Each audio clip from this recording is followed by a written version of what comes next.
Aleluia. Abra sua Bíblia comigo aí, Mateus capítulo 3. Quero ler do versículo 1 até o versículo 6. E naqueles dias apareceu João Batista pregando no deserto da Judéia e dizendo: arrependei-vos, porque é chegado o reino dos céus.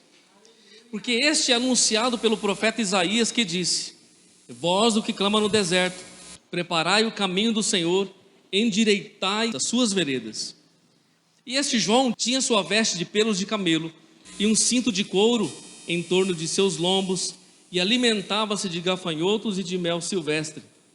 Então ia ter com ele Jerusalém e toda a Judéia e toda a província adjacente ao Jordão, e eram por ele batizados no rio Jordão, confessando os seus pecados.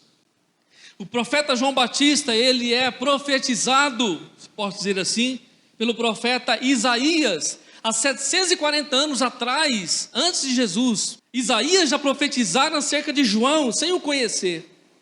Quando João nasce, cresce, entende o seu propósito, o seu chamado, nós entendemos pela história que João não morava em Jerusalém. O profeta João não morava na corte real, não era um profeta luxuoso. O profeta João comia gafanhotos, comia mel silvestre, e se vestia com pele de camelo, e morava nas cavernas de Qumran, ali próximo ao Mar Morto. Ele morava nos desertos. Ele tinha uma vida atípica, diferente do judeu comum naquela época. João tinha uma vida abnegada, uma vida austera, vivia ouvindo o Senhor, tinha uma vida voltada para Deus, comprometido com Deus. Ele ouve a voz de Deus e vai para o Jordão, para a Judéia, às margens do rio Jordão, e ele começa a pregar uma palavra muito forte, essa que eu li para vocês aqui. Ele começa a pregar naquele lugar, e ele começa a fazer um anúncio tão poderoso, que as pessoas, ao ouvirem a voz de João, elas vêm ao seu encontro, elas saem das suas casas, elas avisam um ao outro: olha só, tem um homem pregando lá no Jordão, vamos lá ouvir. Irmão, os religiosos de plantão, os saduceus, os fariseus, as classes religiosas ficaram incomodados. Quem é esse pregador? Vamos lá, vamos ouvir esse homem. E as pessoas, os pecadores, todos aqueles que estavam envolvidos no erro, iam ouvir João. Quando eles chegavam diante do Jordão, eles não encontraram um profeta falando doce, irmão. Não encontraram um profeta falando macio, falando bonito, falando legalzinho, com palavras que fazem massagem no ego, não. Quando eles chegam no Jordão, eles escutam um homem com uma voz profética, dizendo: arrependei-vos, porque é chegado o reino dos céus. Essa era a mensagem de João, com uma convicção sobrenatural do Espírito de Deus que o impelia, que o movia a falar do reino de Deus. E João dizia: arrependei-vos, porque é chegado o reino de Deus. Aleluia. A Bíblia diz que esse João, profetizado por Isaías, ele é como a voz que clama no deserto. A voz que clama no deserto. Que deserto, pastor? Que deserto? Que deserto que ele morava? Que deserto que João estava profetizando? É fato que João morava assim nos desertos, nas covas do Qumran, ali próximo ao Mar Morto. Tinha uma vida regrada, uma vida totalmente diferente de um judeu comum, como eu disse. Tinha uma vida totalmente voltada à consagração e a ouvir a voz de Deus. Muitos tinham temor de chegar perto de João. Muitos achavam que era um louco, e outros achavam que ele era um homem cheio da glória de Deus, e por causa disso muitos não se aproximavam dele. Mas João estava lá, à beira do rio Jordão, pregando o arrependimento dos pecados. Irmão, preste atenção onde isso vai dar. João é a voz do deserto. Ele veio pregar a palavra para aplanar o caminho, para endireitar as veredas, para que o Senhor pudesse passar por ali. Sabe quem João era? João era o precursor de Jesus. João veio anunciar que o Messias estava chegando. João veio dizer que o Filho de Deus estava para aparecer no cenário de Israel. E João estava ali como aquele precursor, como aquele que estava dizendo assim: prepara-te, porque o Filho de Deus está chegando. Prepara-te, porque o reino de Deus vai se manifestar. e pregava o arrependimento dos pecados. E as pessoas, ao ouvir a voz de João, elas iam até ele arrependidas, e João as batizava no Jordão. E elas saíam arrependidas dos seus pecados. Num desses dias, João está batizando no Jordão, está endireitando os caminhos, o profeta que prega no deserto. Agora eu vou falar para você, irmão, pregar no deserto, faz sentido isso? Pastor, como assim? Está pregando para quê no deserto? Para o vento? Para a poeira? Não! O deserto que Isaías está falando é a alma dos homens, é a alma das mulheres, que está um deserto, um vazio de Deus, vazio existencial, vazio da essência do céu. João está pregando e as pessoas estão ouvindo, de repente os fariseus e os saduceus vêm ao seu encontro. E o que João vai dizer, irmão? Versículo 8, que eu não li, Mateus capítulo 3, versículo 8. João diz assim, versículo 7, vendo ele muito dos fariseus e saduceus que vinham ao seu batismo, dizia-lhes: raça de víboras, quem vos ensinou a fugir da ira futura? É interessante que para essas classes religiosas, João lança uma palavra, o chama de víboras, o chama de cobras venenosas. Quem vos ensinou a fugir da ira vindoura? Produzi, pois, frutos dignos de arrependimento, e não presumais em vós mesmos, dizendo: temos por pai Abraão, porque eu vos digo que mesmo destas pedras, Deus pode suscitar filhos a Abraão. Ele segue dizendo: também agora está posto o machado à raiz das árvores, toda árvore, pois, que não produz fruto, é cortada e lançada no fogo. E eu, em verdade, vos batizo com água para o arrependimento, mas aquele que vem após mim é mais poderoso do que eu, e eu não sou digno de desatar as suas sandálias, e ele vos batizará com o Espírito Santo e com fogo. Aleluia!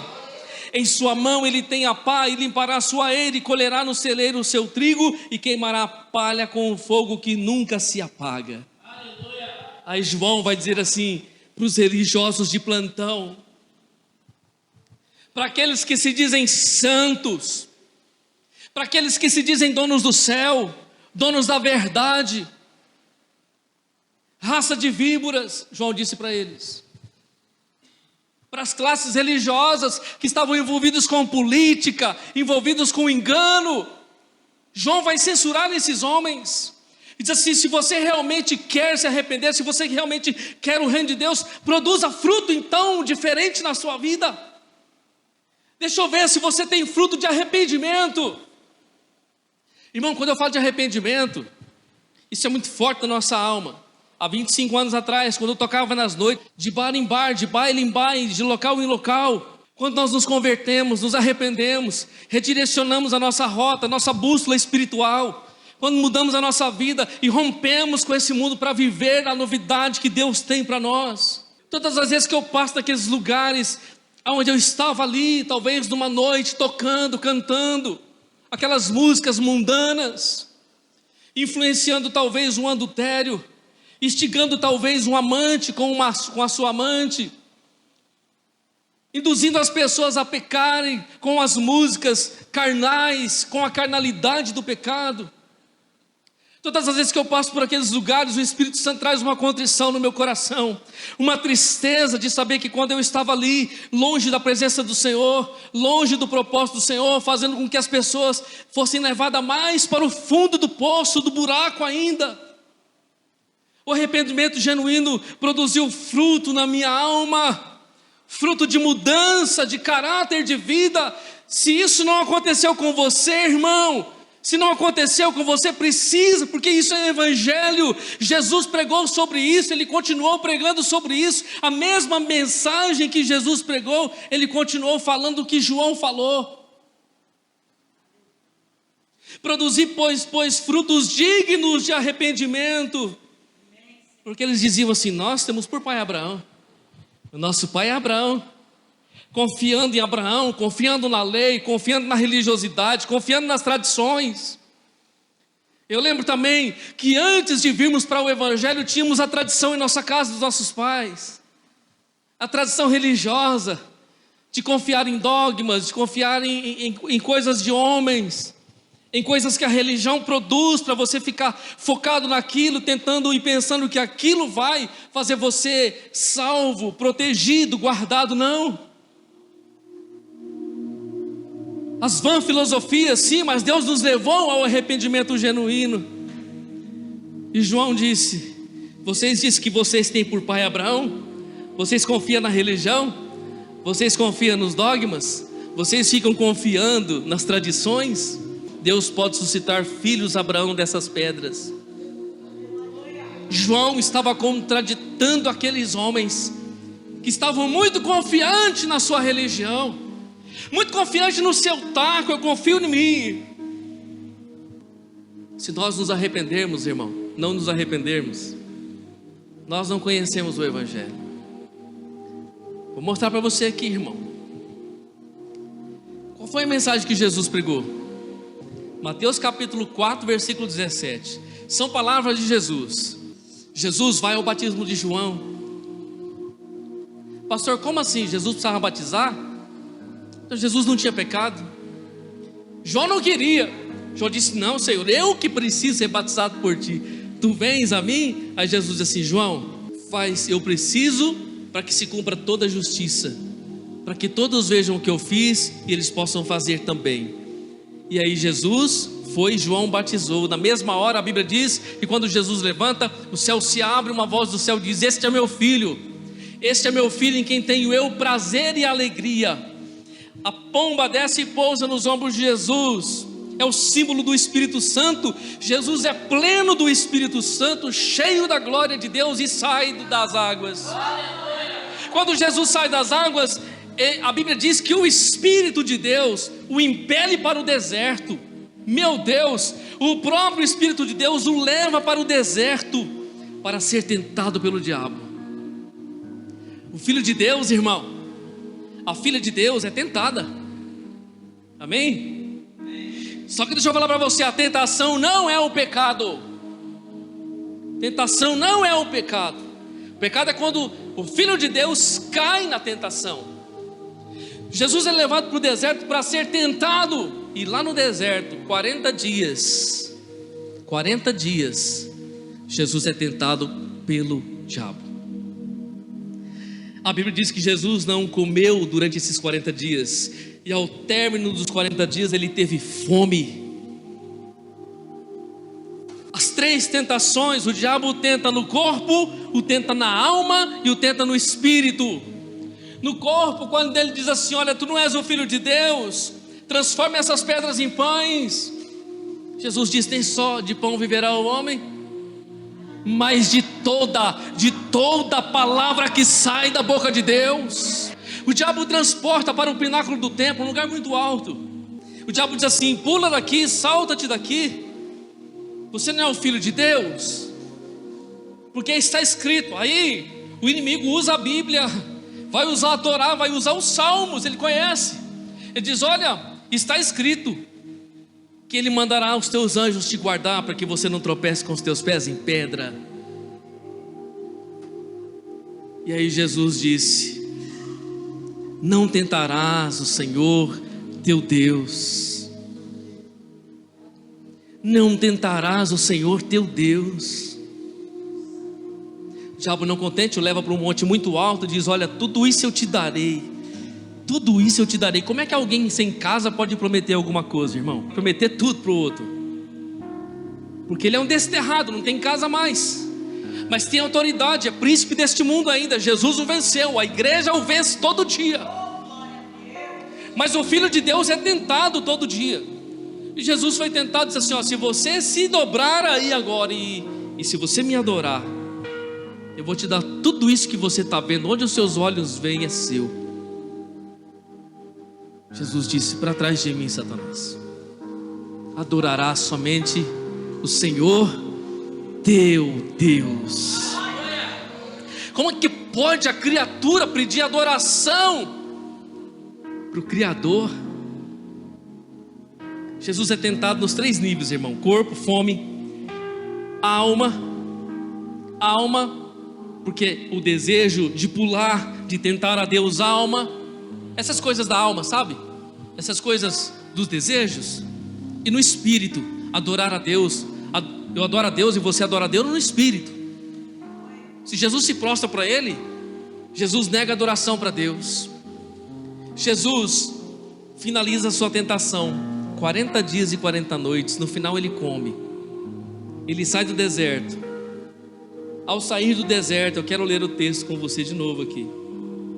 Mateus 4,17. Mateus 4,17 é a saída do deserto, depois de 40 dias. Já pensou, irmão, 40 dias no deserto, debaixo de tentação, e ser vitorioso? Quando ele sai do deserto, ele vai dizer essas palavras. Jesus morava em Nazaré, nasceu em Belém, cresceu em Nazaré. A partir daqui, depois que ele se batiza, que ele é tentado pelo diabo, ele se muda para Cafarnaum, à margem do mar da Galileia, e ali Jesus estabelece o seu ministério. E aí a Bíblia diz que no versículo 4, no capítulo 4 de Mateus, versículo 17, diz assim, eu quero ler na Bíblia Viva, outra versão, mas você pode acompanhar na sua aí. Daí em diante, ou seja, depois de sair do deserto, daí em diante, Jesus começou a pregar: deixem o pecado e voltem-se para Deus, porque o reino dos céus está perto. Talvez na sua versão está aí: desde então começou Jesus a pregar e a dizer: arrependei-vos, arrependei-vos, arrependei-vos, arrependei-vos, arrependei-vos, porque é chegado a vós o reino dos céus. Sem arrependimento não tem reino dos céus. Irmão, deixa eu falar para você. Graça, estamos no tempo de graça, mas não se esqueça que graça não é de graça, ela requer arrependimento. Ah, mas estamos no tempo de graça, pastor. Deus é bom, Deus é amor, Sim, a porta da graça está aberta. Está aberta. A igreja entra, irmão. Lembra de Jacó? Os anjos subindo e descendo, subindo e descendo. Manifestações espirituais do reino de Deus sobre Jacó. Lá no deserto. Para mim e para você aqui, sonhos espirituais, revelações. Deus fala conosco da igreja. Deus usa um, usa outro. Temos a palavra de Deus. Deus fala com você em visão, fala em sonho. Irmão, o céu está aberto, a porta está aberta. Lembra de João na ilha de Patmos, capítulo 1? João, ele é arrebatado e vai ao céu. Quando chega lá, antes de entrar, João olha para cima e ele vê uma porta aberta. Jesus diz lá de dentro: João, entra aqui, entra, sobe aqui, João. Está aberto, porta da graça. Só que só entra nessa porta, irmão, homens e mulheres arrependidos. Só acessam esse lugar homens e mulheres arrependidos. Aí você pode perguntar assim: então, pastor, que arrependimento é esse? Que arrependimento é esse que o Evangelho tanto fala, que Jesus tanto fala, que João falou e que os apóstolos continuam falando? O arrependimento, irmão, do pecado que hoje nós não ouvimos mais por aí. Hoje você escuta nas igrejas a chave do carro, a revelação do RG, o homem que tem um raio-x, porque Deus vai te dar, porque Deus vai fazer, é isso e aquilo, você vai ser abençoado, você vai ter. Mas você não escuta a pregação de Jesus, do Evangelho, que diz: arrependei-vos, porque é chegado a vós o reino de Deus. Nós não escutamos mais isso, irmão. E eu estou aqui nessa noite, eu e você, diante da lei, do pecado e da graça. 3 coisas. E você sabia que essa lei aqui, ela foi dada por um motivo? Irmão, quando você abre assim, pode ter certeza que Deus está falando. Não precisa ser no culto não, pode ser na sua casa, lá no seu quarto, na sua sala, onde você abrir. Quando você abrir, Deus está falando. Essa é a palavra revelada, é o Logos de Deus, é a palavra revelada. Se você abrir, Deus está falando com você. Pode ler que é o Espírito de Deus que está falando. Foi Ele que escreveu. Ele usou homens para escrever, mas a palavra é dele. Abre e Ele vai falar com você. Mas por que Deus deu essa lei, pastor? Por que Deus deu essa lei? Irmão, lá no Éden, quando tinha uma árvore do conhecimento do bem e do mal, não tinha uma palavra escrita, não tinha uma lei, tinha uma árvore. Tinha uma árvore aqui do conhecimento do bem e do mal, e tinha outra árvore ali, árvore da vida. Aí Deus disse assim: olha, Deus é bem didático, irmão. Ele é igual um professor. Dessa daqui você não pode comer. Está vendo ela? Olha bem para ela. Ah, essa aqui, Senhor, porque tinha um monte de árvore. Mas essa daí não pode, está vendo? Adão, não pode. Se você comer, você vai morrer. Senhor, o que é a morte? Ele nem sabia o que era a morte. Era pleno em vida. Dessa não come, tá bom? Tá bom. O restante você pode comer de tudo. Um belo dia, uma abençoada foi lá e comeu. Aí o abençoado foi lá e comeu. E os dois abençoados se tornaram amaldiçoados, porque comeu da árvore. A árvore do conhecimento do bem e do mal. Conhecimento do bem e do mal. Já conhecia o bem, era íntimo do bem de Deus, era inocente e perfeito, queria conhecer o mal também. Você vai comer para conhecer o mal também? Você vai experimentar para saber como é que é o mal?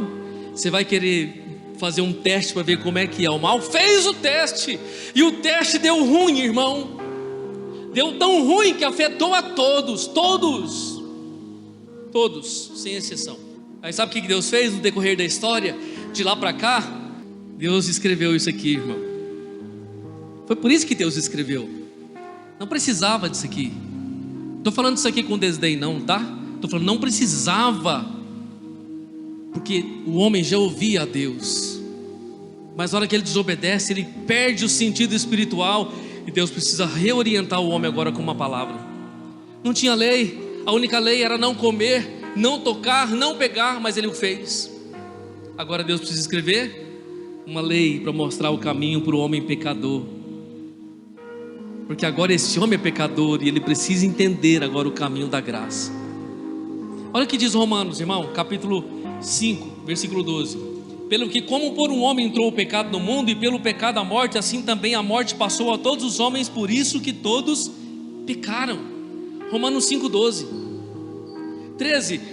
Porque até a lei estava o pecado no mundo, mas o pecado não é imputado não havendo lei. Sabe que tem gente que fala assim: eu não vou lá na igreja não, pastor, porque se eu ouvir a lei, aí eu vou ter que obedecer. É verdade. Mas ele pensa assim: se eu não ouvir a lei, Deus não vai cobrar de mim. Lê Romanos capítulo 2. Deus colocou uma lei aqui, a lei da consciência. Se a pessoa não conhece essa, Deus cobra essa. Eu não conhecia o pecado se a lei não me dissesse. E a lei me disse. Há 25 anos atrás a lei me disse o que era o pecado, e eu me arrependi do pecado. Por isso estou aqui. Por isso estamos aqui, porque a lei me disse o que é o pecado e o teor do pecado. Preste atenção, versículo 16 de Romanos 5. E não foi assim o dom como ofensa, pois um só que pecou, por um só que pecou, porque o juízo veio de uma só ofensa, uma só desobediência, comeu do fruto. Na verdade, para a condenação, mas o dom gratuito veio de muitas ofensas para a justificação. Vamos chegar em Jesus agora. Pois assim como por uma só ofensa veio o juízo sobre todos os homens para a condenação, assim também por um só ato de justiça veio a graça sobre todos os homens para a justificação. Assim como por um ato de erro, de engano veio o juízo para todos, assim também por um só ato de justiça veio a graça sobre todos os homens para a justificação de vida. O que Jesus fez na cruz por mim e por você. Só que eu só recebo o que Jesus fez por mim e por você se eu me arrependo. Deixa eu perguntar para você, irmão, para ser bem didático: você é um arrependido? Você é uma arrependida dos seus pecados? Esta igreja é arrependida dos seus pecados? Se Jesus voltar, a gente sobe com Ele? Irmão, começa por aqui por cima. Porque como pela desobediência de um só homem, muitos foram feitos pecadores, assim pela obediência de um, muitos serão feitos justos. Adão desobedeceu, Jesus obedeceu. Adão pecou, Jesus santificou. Veio, porém, a lei para que a ofensa abundasse, mas onde abundou o pecado, superabundou a graça. A lei veio para quê? Para que a ofensa abundasse. A lei aponta para o meu e para o seu pecado, irmão. A lei denuncia o pecado do homem todo dia. Mas se esse homem que ouve a lei de Deus é um arrependido, se essa mulher é uma arrependida, tem graça sobre ele e sobre ela. Tem graça de Jesus sobre a minha casa e a sua casa. Aleluia. Irmão, não se engane. Deus, nesse momento, Deus, Ele está ofendido com a humanidade. A Bíblia diz que Deus se ira todos os dias. Deus é um Deus irado. Em que sentido, pastor? Por causa da maldade do mundo. Quando você olha e vê tanta maldade nesse mundo, tanta crise, Deus é um Deus irado. Deus se ira todos os dias com tudo que eu e você vemos e ficamos indignados. Deus também fica. E o juízo vai ser tão devastador que as pessoas não imaginam quando o Senhor vier com juízo sobre essa terra. Quando o seu juízo vier, aqueles que estiverem debaixo do erro, do engano e que viraram as costas para Ele, pagarão um preço caro com as suas vidas, por causa dessa ofensa. A Bíblia diz que é uma ofensa. O que Adão fez foi uma ofensa, e essa ofensa atingiu a todos. Mas Jesus na cruz, irmão, aplacou a ira de Deus. Ao meio-dia, a Bíblia diz que ao meio-dia as trevas cobriram o Calvário. Ao meio-dia, do meio-dia às 3 da tarde, 3 horas, Jesus esteve em intensa agonia. O meu pecado, o seu pecado, o pecado de toda a humanidade desceu sobre Ele. A crise foi tão intensa que Ele disse: Pai, Deus meu, por que me desamparastes? Foi a primeira vez que essa comunhão tão intensa foi quebrada. Jesus não estava ouvindo a voz do Pai, por causa do nosso pecado, e Ele entrou em desespero. Sabe quando o filho se perde da mãe, irmão? A criancinha se perde da mãe ou do pai, fica desesperado. Pai, mãe, desesperado, procurando. Esses dias eu vi uma cena dessa. Eu lembrei de Jesus na cruz. Meu Pai, meu Deus, por que me desamparaste? A verdade é que Deus não conseguia olhar para o seu filho vendo os nossos pecados sobre ele. E a Bíblia diz, se você ler Isaías capítulo 53, que o próprio Deus fez Jesus enfermar na cruz e o matou.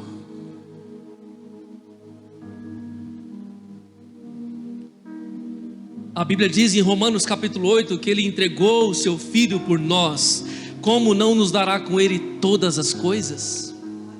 O mesmo texto diz que nós somos mais do que vencedores por aquele que nos amou. Ele entregou o seu Filho por nós, o fez enfermar na cruz, e com isso, quando Jesus ressuscita ao terceiro dia, os pecados estão perdoados, a porta está aberta.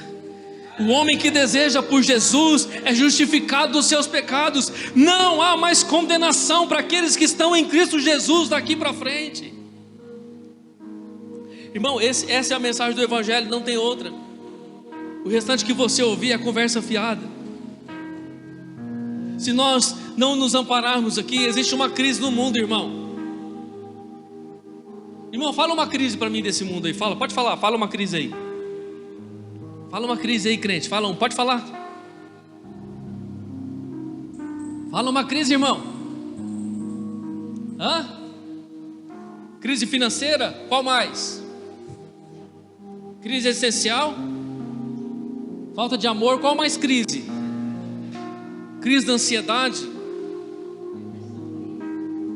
Crise política? Crise econômica? Crise na alma? Quantas crises? Estamos passando uma crise pelo nosso país aí, a questão política, econômica. Mas essas crises, irmão, elas vêm Agora existe uma crise chamada a maior crise do homem. Você sabe qual que é? Qual? Pecado. Essa é a crise da humanidade, irmão. Essa é a crise do homem. Se tem dinheiro, tá bom. Se não tem dinheiro, não tá bom. Entendeu? As coisas de fora, elas afetam dentro. E não deveria ser assim. Mas por conta da crise do pecado, o homem está desajustado. Então não existe outra crise maior do que essa. A crise interior. Mas tem um povo que não está em crise, irmão. Eu quero crer que tem um povo que não está em crise. Esse povo é a igreja de Jesus. Amém? Esse povo está em Cristo. Ah, pastor, mas não tem crise? Tem, irmão, mas está tudo lá de fora. Está do lado de fora. É tudo do lado de fora. Porque dentro quem está é a presença do Espírito Santo. O amor de Deus. O amor de Deus. Sim, passamos por tribulações, passamos por lutas. Paulo fala lá, muitas vezes desamparados, aflitos, afligidos. Sim, sim. Mas por dentro temos o tesouro inabalável. Esse vaso é um vaso de barro, mas por dentro tem um tesouro extraordinário que não deixa esse vaso quebrar, se desfazer, se esmiuçar, porque por dentro dele tem uma presença gloriosa, o fogo de Deus, a glória de Deus, a presença de Deus. Abatidos, mas não destruídos. Tudo isso fala do arrependimento, irmão. Versículo 16, ainda de Romanos 5, diz assim: porque o juízo veio de uma só ofensa, o juízo veio, na verdade, para a condenação, mas o dom gratuito veio de muitas ofensas para a justificação. Deus foi ofendido, Jesus foi ofendido, e não foi só uma vez não, irmão. Jesus foi ofendido muitas vezes, continua sendo ofendido, mas continua de braços abertos, chamando o homem ao arrependimento para a salvação. Ainda bem que nós ouvimos, estamos ouvindo a cada dia. Ele continua de braços abertos ainda, até que a porta da graça se feche, pois na hora que se fechar não haverá mais oportunidades. Por que eu estou pregando isso aqui hoje, irmão? Entenda uma coisa. Pastor, eu sou crente já, você está pregando arrependimento para mim, quer que eu me arrependa de novo, me batize de novo, vira um crente de novo? Não. Para você não se acostumar com a igreja, para você não se acostumar, achar que está tudo bem. Olha para você, olha para a sua casa, olha para o seu coração, olha para o teu espírito, faz uma autoanálise diante da palavra de Deus. Vê se está certo mesmo. Vê se esse arrependimento está em dia. Porque a qualquer momento ele vai voltar. E isso é outra coisa que não se fala. Ele mesmo falou: as 10 virgens, as virgens 5 prudentes e 5 loucas.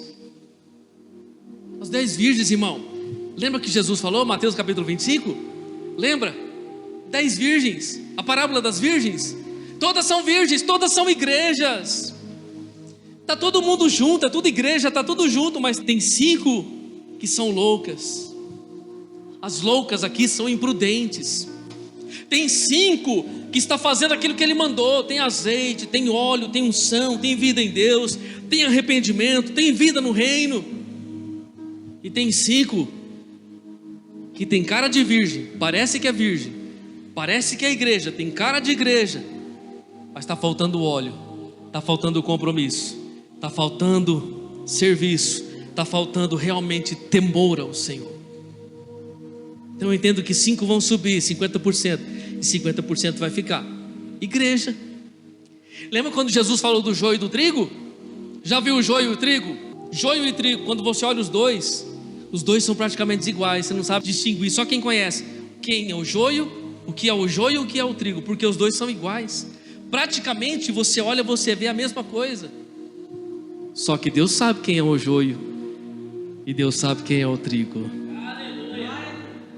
Quando Ele voltar, tudo vai ser arrancado junto, mas o trigo vai subir, porque o trigo é a igreja, e o joio vai descer para o fogo e vai queimar e arder no fogo. Louvado seja Deus. E você deveria glorificar nessa noite o Senhor, porque Ele está falando com você e comigo nessa palavra. O próprio Jesus disse, irmão: por se multiplicar a iniquidade, o amor de muitos se esfriará. Iniquidade, o iníquo é o indivíduo que já está acostumado a pecar. É o iníquo, não se importando mais com as consequências ou tendo vergonha de cometer os erros. É tudo normal. Está dentro da igreja, mas isso aqui não tem nada a ver não. Isso aqui é normal, eu faço, Deus não faz nada. Isso aqui não tem nada a ver não. Isso aqui também não tem nada a ver. Eu posso fazer, não tem nada a ver. E nós estamos vivendo um tempo de não tem nada a ver. Isso aqui também não tem nada a ver. Ninguém está vendo, eu posso pegar. De vez em quando uma mentirinha não dá nada. Arrependimento. Arrependei-vos, porque é chegado o reino dos céus. Se você não entendeu, eu vou falar para você, irmão. Você precisa revisar o seu arrependimento na presença do Senhor. Amém? Revisar a sua vida na presença do Senhor. E eu quero terminar aqui, irmão. A lei de Deus, essa lei aqui, ó, revela a minha necessidade. O pecado nos confronta, porém a graça de Deus nos resgata. Amém? Hoje a salvação está disponível, não só dos pecados, a salvação das crises, das coisas externas. Jesus está falando conosco. Amém? Que nós possamos viver uma vida de arrependimento na presença do Senhor. Quando você passa por aqueles lugares do pecado, você lembra com tristeza ou você lembra com alegria? Quando você passa e lembra, quando você vê aqueles lugares do pecado por onde você passou, você tem tristeza ou você tem alegria? O Espírito de Deus vai falar mais com você a respeito disso. Amém? Pai Santo, nós te agradecemos por essa noite. Pai Santo, nós te louvamos pela tua presença aqui. Te louvamos pela tua palavra que foi revelada e que foi confirmada pelo teu Espírito nesse altar. De bom grado e coração aberto, recebemos a tua palavra nessa noite. Nos arrependemos a cada dia e reconhecemos o quanto somos necessitados do Senhor, Pai. Eu sei que a tua palavra não mudou, Jesus. O Senhor continua dizendo: arrependei-vos e convertei-vos, porque é chegado a vós o reino de Deus. E todos os dias, quando nós levantamos a nossa mão, Pai, em nosso lar, ou aqui nesta casa de oração, e nós dizemos: venha o teu reino, Senhor, venha o teu reino e intervenha em minha vida e em minha casa. Nós estamos dizendo: Senhor, nós somos arrependidos e nós estamos a cada dia voltados a essa realidade. Senhor, confirma a tua bênção, o teu favor e a vitória sobre a vida de cada um dos teus filhos nessa noite. Em nome de Jesus, Pai. Em nome de Jesus. Pode ser, Senhor, que alguém esteja enfermo e não é curado porque não há arrependimento, mas o Senhor está falando, e o Senhor está falando nessa noite. Você não só recebe a cura, e você não recebe a cura que você precisa porque você não se arrepende, mas se você se arrepender de todo o teu coração, você contemplará o milagre do Senhor no teu corpo, na tua alma e teu espírito. Senhor, a tua palavra foi ministrada e ela não voltará vazia, Pai. Ela se cumprirá sobre cada vida e cada lar nessa noite. Te agradecemos e te louvamos.